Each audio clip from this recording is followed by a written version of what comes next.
Iniciamos la meditación número 11, viviendo con intensidad este ayuno del profeta Daniel, estos 21 días, preparándonos con el ayuno del profeta Daniel, 3 semanas, para consagrarnos a Nuestra Señora de Guadalupe, para amar más a Dios, para amar más a nuestra Santísima Virgen María y para amar a nuestro prójimo, la Iglesia y el mundo. Vamos a encomendarnos al Espíritu Santo para que nos guíe, nos ilumine, nos despierte en la fe, nos encienda en la fe y podamos vivir con intensidad esta preparación. Nos encomendamos pues al Espíritu Santo, diciendo en nombre del Padre, del Hijo y del Espíritu Santo. Amén. Ven Espíritu Santo, ven, ilumina los corazones de tus fieles y enciende en ellos el fuego santo y divino de tu amor. Envía, Padre, tu Santo Espíritu, y todas las cosas serán recreadas y renovarás la faz de la tierra. San José, esposo de la Virgen María, ruega por nosotros. Santa María, asiento de la sabiduría, ruega por nosotros. En el nombre del Padre, y del Hijo, y del Espíritu Santo. Amén. Queridos hermanos, hemos hablado el día de ayer acerca de la encíclica del Papa Benedicto XVI, la encíclica Spes Salvi, la esperanza salva. Y comentábamos acerca de lo que había escrito el Papa Benedicto para ayudarnos espiritualmente a alimentarnos a nosotros en nuestra fe, para poder vivir con intensidad nuestra vida cristiana. El Papa ha hablado que nuestra fe es una fe en la persona de Jesús, en la persona de Jesucristo, que viene a nuestra vida a darle sentido pleno, a hablarnos de realidades futuras que empiezan con las realidades terrenas. Que la fe es también entendida como esperanza, esperar lo que aún no tenemos en físico, en sustancia, diría en las traducciones. La fe es la certeza, decía el apóstol San Pablo, la certeza de lo que no se ve. Parecerá una locura, pero cuando recordemos también que la fe es un don de Dios, es una virtud teologal que ha venido del cielo, que Dios la preparó por medio de la historia de la salvación, eligiendo al pueblo de Israel, y en el pueblo de Israel eligiendo a los profetas que anunciaban la venida de el Salvador, y que llega a su plenitud por medio de la encarnación de Jesucristo, que escoge a 12 apóstoles, a 12 discípulos suyos de intimidad con Él, para que estuvieran con Él y para que fueran acompañándole en su vida pública. Y luego de su pasión y su muerte y su resurrección, los envió a todas las naciones a proclamar la buena noticia. Pues esa es la virtud teologal, son virtudes que vienen de Dios. Y vienen de Dios porque, como dije al inicio, pues Jesucristo mandó a la Iglesia a anunciar esta buena noticia. Vienen de Dios. Son los apóstoles los que proclaman esta fe en Jesucristo, esta llamada a creer en nuestro Señor Jesucristo. Entonces, que Jesucristo, nuestro Señor, está vivo, está actuante, nos habla, se comunica, y que es en la Iglesia Católica donde nosotros aprendemos a escuchar a Dios, aprendemos a saber leer los acontecimientos de nuestra vida desde la óptica de la fe y de la esperanza. De tal manera que estos misterios de nuestra vida, por ejemplo, el sufrimiento, ¿por qué tenemos que sufrir? ¿Por qué el hombre tiene que morir? ¿Por qué a los malos les va bien y a los justos les va mal? ¿Cuál es el sentido del sufrimiento? Las preguntas, las interrogantes de la vida, pues las responde el Señor por medio de la fe y de la esperanza. Entonces, esta encíclica pues nos habla de ello. Nos habla que la fe pues no es un conjunto de conocer un conjunto de verdades que tiene que ver con ellas, pero que nuestra fe, que conocemos a Jesucristo, transforma nuestra vida. Nos empieza a cambiar desde dentro mediante un proceso, una pedagogía maravillosa de Dios. Una pedagogía que Dios va respetando la libertad que nosotros tenemos.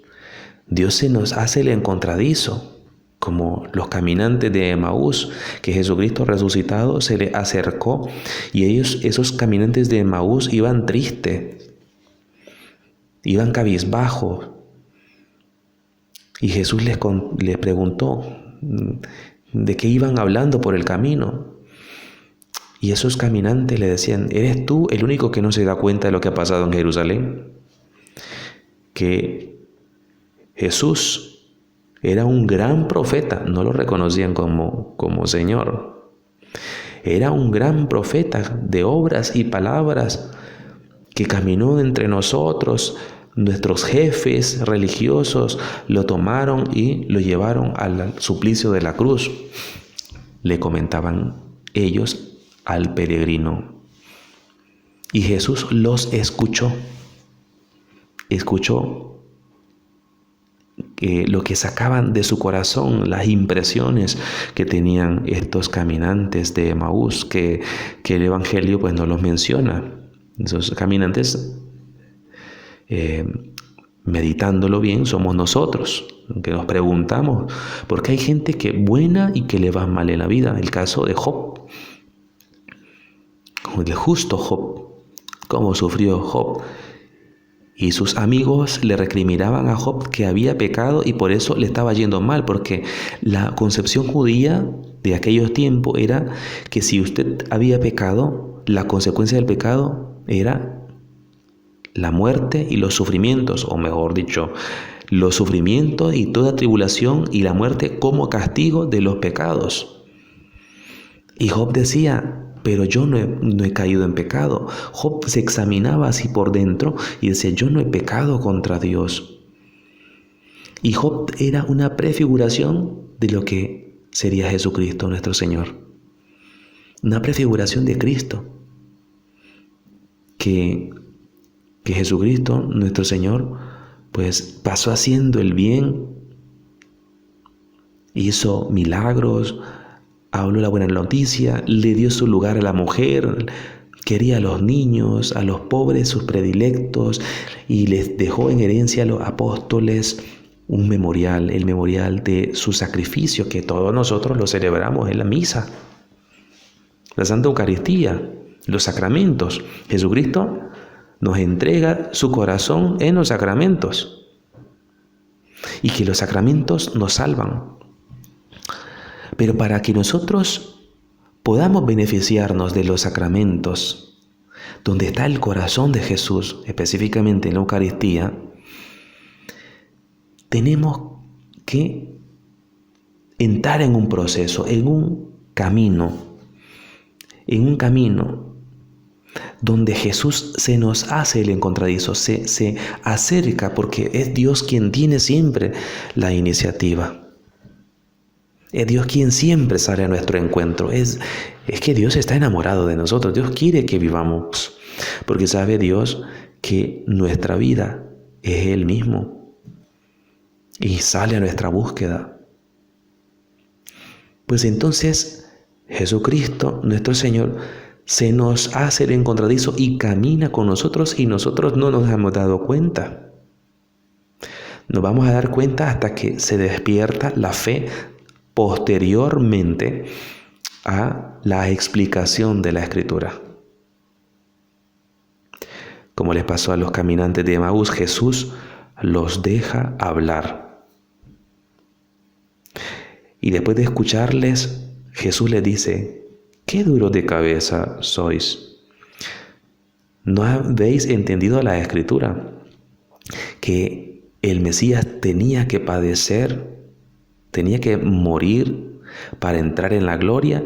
Y después decía el texto, y explicándole los pasajes que hablaban del Mesías en el Antiguo Testamento durante el proceso del camino, les empezó a arder el corazón de amor a los discípulos de Emaús. Solamente es mediante la catequesis, la explicación de la palabra de Dios, la escucha de la palabra de Dios, es que escuchando la palabra se enciende la fe en nosotros. Y entonces, cuando los caminantes pues llegan a su camino, a Emaús, Jesús, que está velado, de una manera su cuerpo glorioso, no lo logran percibir que él, Jesús hace ademán como que va de camino, sigue el camino, y ellos le dicen: quédate con nosotros a cenar, la tarde ya está cayendo, quédate con nosotros. Y entonces Jesús entra a la casa, pero Jesús entra hasta que se lo piden los discípulos de Emaús. Y entonces Jesús se sienta y parte el pan. Es en ese mismo momento cuando Jesús parte el pan donde los discípulos de Emaús reconocen a Jesús. Y en ese mismo momento Jesús desaparece. Lo podemos leer nosotros en el Evangelio de San Lucas, en el capítulo 24, versículos del 13 al 35, para que lo podamos leer nosotros. Y entonces eso es precisamente lo que viene a nuestra vida. La fe viene a nuestra vida por medio de la escucha, y entonces al escuchar nosotros esta buena noticia y la aceptamos y le pedimos a Dios: Señor, quédate conmigo, yo quiero creer en ti. Y empiezas a decir que Dios está, que Jesucristo está vivo, que está actuando en tu vida, aunque no lo veas. De una manera sorprendente empezarás a ver a Jesús en los acontecimientos de tu vida y en los acontecimientos del pasado, en tu historia. Ahí vas a ver la mano de Dios en aquellas situaciones duras de tu historia personal. Ahí estaba la mano misericordiosa de Dios sosteniéndote, sin juzgarte, amándote, queriéndote, solamente por medio de la fe. Porque cuando no se tiene fe, se vive de una manera amarga, no se le haya sentido a la vida, vivimos en conflictos con los demás, vivimos odiándonos, no aceptando nuestros defectos, nuestras limitaciones. Vivimos en un conflicto interior y exterior. Pero cuando viene en nuestro auxilio el regalo de la fe, pues esa fe en Jesús resucitado nos da a nosotros la salvación, la redención de nuestra vida. Pues bien, en este día que estamos reflexionando, siempre con la encíclica Spe Salvi del Papa Benedicto XVI, que les invito también que la puedan leer si la consiguen. Tenemos que instruirnos nosotros los cristianos, porque la fe necesita ser alimentada. Nuestra fe nunca está estática porque es dinámica. Siempre vamos conociendo más y más el misterio de Dios. Es que yo no puedo decirte, hermano, hermana, que ya conoces a Dios porque tuviste un retiro espiritual. Si tuviste el retiro espiritual, te dieron el bautismo, vas a misa, pero eso no quiere decir que seas un cristiano maduro. Estás en camino y necesitamos nosotros la formación, insisto, más en este momento de la historia, porque la iglesia está sufriendo tantos embates. La iglesia está siendo zarandeada. Los sacerdotes estamos sufriendo censura. La sana doctrina está siendo combatida. Y necesitamos ponernos firmes en la fe. Yo siempre le digo a mis amigos, a los fieles de mi tierra, Nicaragua, que este tiempo es el tiempo de los laicos, es el tiempo del Espíritu Santo.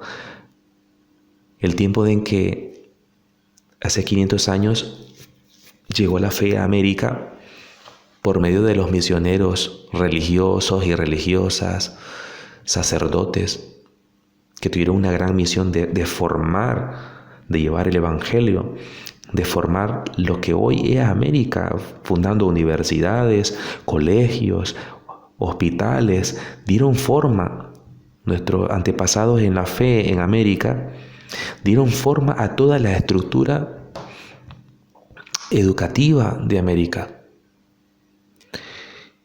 Y luego los gobiernos liberales pues quitaron todo. Los gobiernos liberales pues empezaron a despojar a la iglesia de los cementerios, las escuelas, los orfanatos, hospitales, universidades, tantas cosas, tanto derramamiento de sangre, tanta persecución. Pero no importa, porque la iglesia hemos venido a dar la vida al mundo. Y esta etapa de nuestra historia, donde les comento de las censuras que estamos sufriendo los sacerdotes, y si el sacerdote habla en muchas partes, aquí en España, por ejemplo, si hablamos de temas polémicos, de temas morales polémicos, o en Canadá, en Estados Unidos, ahí mismo donde ustedes, acerca de la creación de Dios, de la ley natural, que Dios nos creó hombre y mujer, que la naturaleza no se cambia por muy elaborado proyecto político que se haya llevado a una asamblea constitucional para que se ratificara como ley. No se cambia la naturaleza. Si el sacerdote predica en el púlpito, en la parroquia o en los medios de comunicación, puede ser llevado a la cárcel. Y quizá hay mucho miedo, mucho temor entre los curas de hablar estos temas, porque es recordar nuevamente nuestra vocación martirial, es hablar de defender la vida, defender la verdad, defender a la iglesia. Porque defendiendo a la iglesia se defiende al mundo, a los débiles, a los pobres. Aquí en España se ha aprobado una ley para eliminar al que sufre, al que tiene una enfermedad terminal. Están aprobando leyes inicuas, entonces pues estamos sufriendo censura en todos los sentidos, tristemente, dentro y fuera de la iglesia. Pues este tiempo es el tiempo para que nos formemos también nosotros y oremos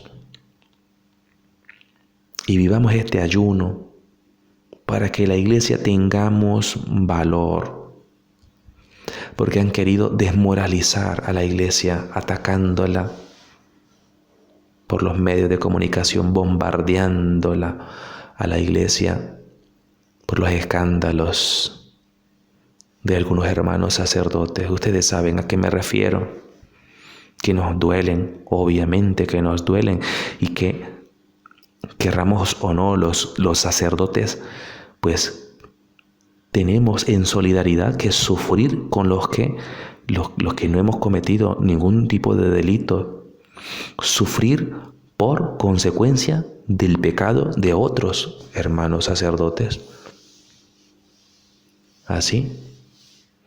Pues no importa, este tiempo para nosotros es para fortalecernos en la fe, de saber de que esta humillación que está recibiendo la iglesia por el pecado de algunos nos sirve a los que venimos detrás para purificarnos, para purificar nuestro corazón, para tener sinceridad en el seguimiento de Jesucristo, para anunciar con verdad la palabra de Dios, para que las personas, las nuevas vocaciones que entren a la iglesia, pues la piensen bien. Para que las nuevas vocaciones en la iglesia tengan una seguridad de que esto no es carrera, que el ministerio sacerdotal no es hacer carrera ni vivir la vida fácil, no. Llevar nuestro distintivo sacerdotal en un aeropuerto, en una vía pública, en cualquier lugar donde nos vean, ahora es signo de contradicción. Bueno, siempre lo ha sido, pero ahora pues es un signo de humillación. Hay que rezar para que los curas también nos pongamos nuestro distintivo, nuestro clerical, que nos distingamos, porque hace mucho bien a las personas. A los que son creyentes les da salvación, porque yo me he encontrado en aeropuerto voy a tomar un avión y, bueno, antes de la pandemia, y se me acercan algunas personas y me dicen: padre, ¿puede confesarme? Claro que sí, para eso estamos. Y en ese mismo momento que la persona se confiesa y le doy la absolución de sus pecados, Dios le está salvando. Pero ¿cómo se enteraron ellos? ¿Cómo se acercaron a Jesucristo? Por medio del cura, cuando lo vieron vestido de clerical, con su sotana, con su pantalón y su camisa negra, con su chaqueta y su clerical, que es la cosita blanca que usamos los curas. Recen para que a nosotros encienda el Señor por medio de su Espíritu nuestro ardor para llevar ese sacramental que es nuestra manera de vestir, nuestra manera de vivir. Que tengamos templanza también nosotros. Que podamos también ser continentes en la sexualidad. Son los signos de contradicción que ahora se nos están viniendo de frente, que son un reto. Que Dios alimente nuestra fe. Pues sí, a eso nos referíamos entonces, que la fe en Jesús, cuando hemos conocido a Jesucristo, nuestro Señor, transforma nuestra manera de vivir, le da sentido, le da sabor. Los insultos que podamos experimentar en nuestra vida por la causa de Jesucristo son una bendición para nosotros. No solamente para el cura, sino para todos los cristianos, porque todos formamos el cuerpo de Jesucristo, somos Cristo visiblemente, porque hemos sido incorporados a su cuerpo por medio de los sacramentos, por medio del sacramento del bautismo y de la Eucaristía, la recepción de la Eucaristía. Formémonos bien. ofrezcamos sacrificios. Uno de ellos, bendigo y alabo a Dios por este tiempo de ayuno, que también yo lo estoy viviendo. Yo quise acompañarles a ustedes también en estos 21 días, ofreciendo ayuno al Señor. Bueno, todos estamos unidos los que estamos viviendo este ayuno, pero les recuerdo esto que lo que estamos viviendo en nuestra formación es para nosotros nada de andar con decimos en mi país, el pito y el tambor. No, en silencio, alegres, en constante ofrecimiento a Dios, sabiendo de que las privaciones que ahora tenemos tendrán fruto, y ese fruto no lo veremos. Ese fruto lo está en la presencia de Dios. Que Dios haga lo que quiera. Que cuando nos toque irnos de este mundo, ya en el momento de la gloria, podamos bendecir a Dios por todos los sacrificios que podamos haber hecho en nuestra vida, después de haberlo conocido y de haberle estado en el camino de su seguimiento, y podamos ver a las personas que fueron beneficiadas por nuestros sacrificios, porque lo importante aquí no es que nosotros miremos los sacrificios, el éxito de nuestros sacrificios, no. Que otros gocen por medio de nuestros sacrificios, que otros gocen, que tengan vida gracias a nuestras privaciones. Y pongo este ejemplo, el ejemplo de la mujer embarazada que va a dar a luz. La mujer que está embarazada y le entran, bueno, muchas de ustedes seguramente han estado embarazadas, le han dado terribles dolores de parto, entran en sufrimiento por esos dolores, pero luego de que has dado a luz, de que se da a luz, no se puede explicar la alegría de ver a un hijo, según lo que me cuentan algunas de ustedes.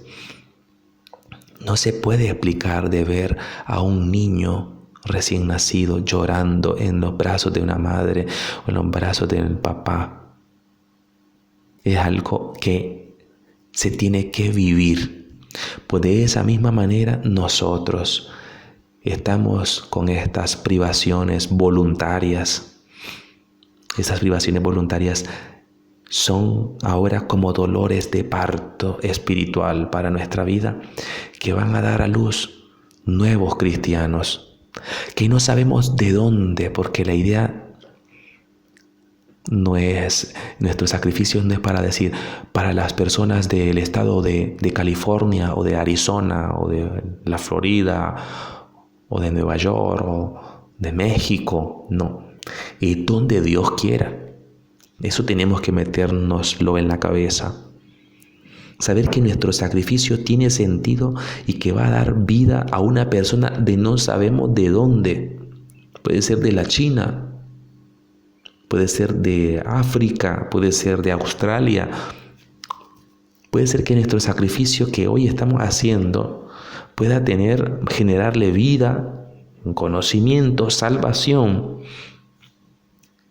a una persona de 50 años después que nosotros nos hayamos muerto. Porque para Dios hay un eterno presente y ahí están, delante de Dios, estamos todas las generaciones de todos los tiempos. Así es que los sacrificios que ahora nosotros estamos haciendo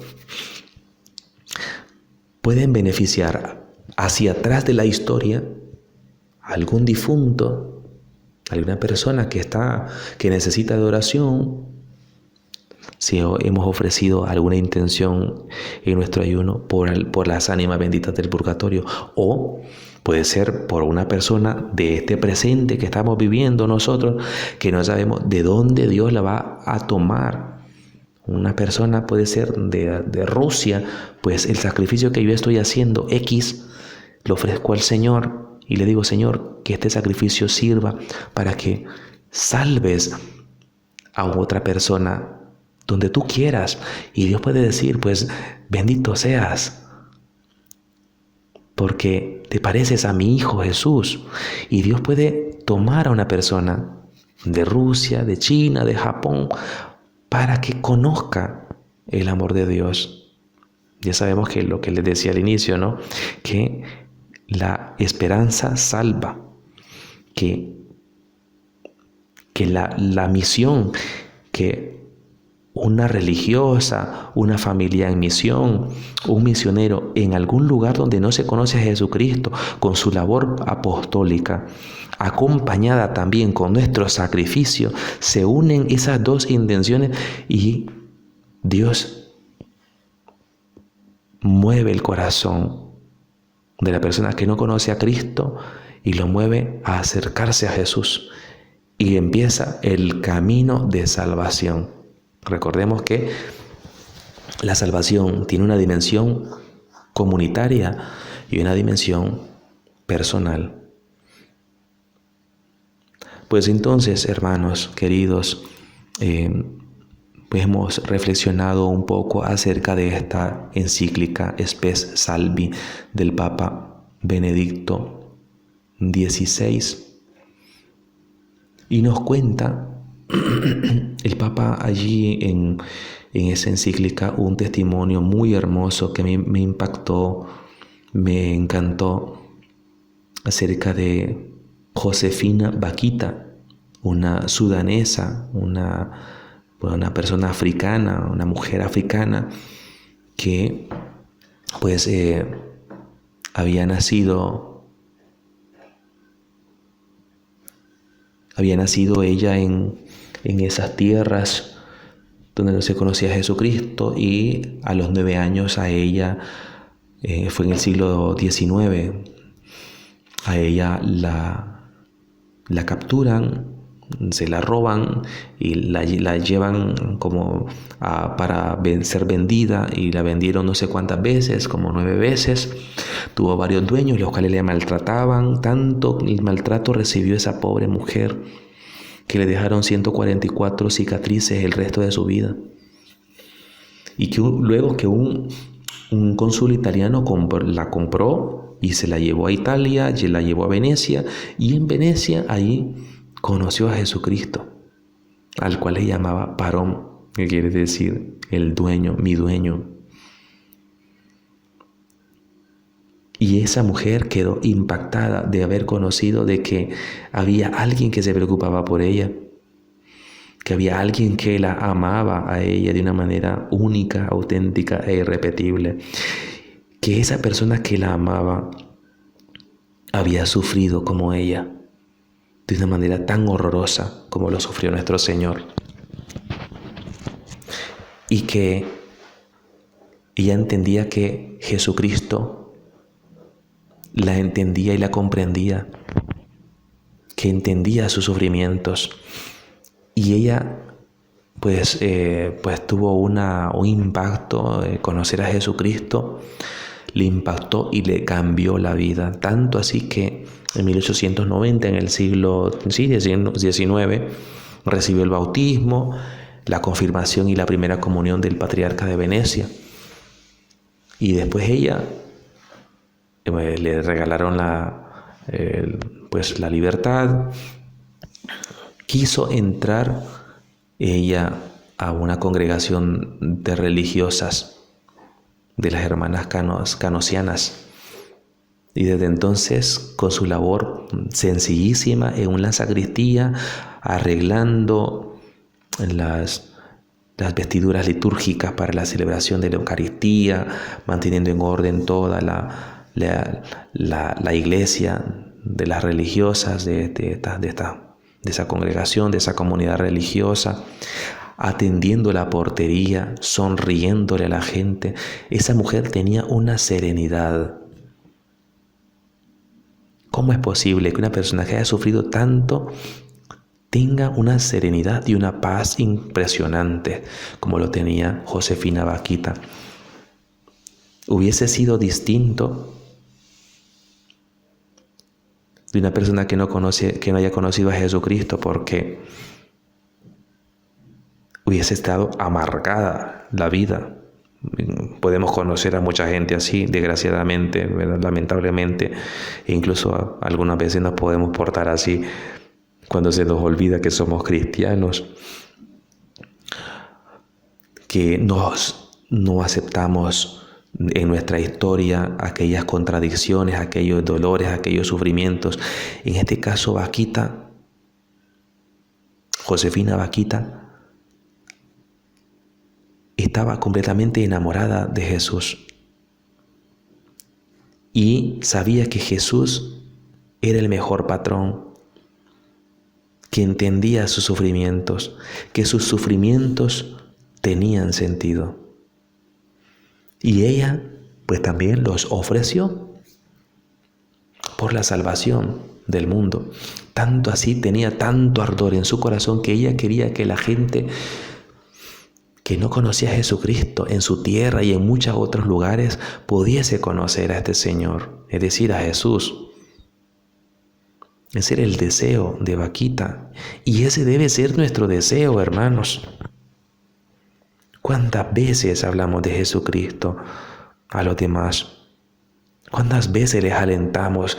¿Cuántas veces tomamos el teléfono y mandamos un mensaje a un pariente, a un amigo? ¿Cuántas veces rezamos nosotros por las personas difíciles, los que nos hacen la vida imposible? Tenemos tanto que hacer entonces los cristianos. El tiempo que hoy nos regala el Señor es único. Bendigo y alabo a Dios por la vida de todos ustedes y espero que el Señor pues les regale la santidad, el gozo, la paz, la alegría en medio de las tribulaciones. Esa es la clave, hermanos. Alegría en medio de nuestras tribulaciones. Bendecir a Dios cuando las cosas no nos salgan bien, porque así Dios está actuando en nosotros. Que Dios nos siga bendiciendo y que este día podamos vivirlo intensamente. Y si tenemos dolor en nuestro estómago, sepamos que vamos por buen camino, porque el dolor corporal, voluntario, privado de comida, de alimento, e intensificar nuestra oración, pues nos fortalece nuestra voluntad y es una ofrenda agradable al Padre Eterno. Padre, te damos gracias por todos tus beneficios, por este rato de oración y de meditación en tu santa palabra, por esta preparación que nos regalas para ti también, para el bien de la Iglesia, para el cese de esta pandemia, por la evangelización del mundo, por la conversión de todos los pecadores. A ti, Padre, te entregamos este tiempo especial del Adviento. Que nazca Jesús, que nazca el niño en nuestros corazones. En el nombre del Padre, y del Hijo, y del Espíritu Santo. Amén.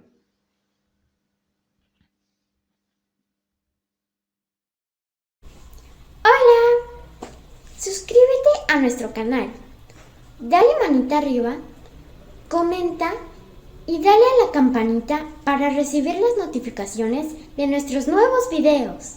Y comparte. Adiós.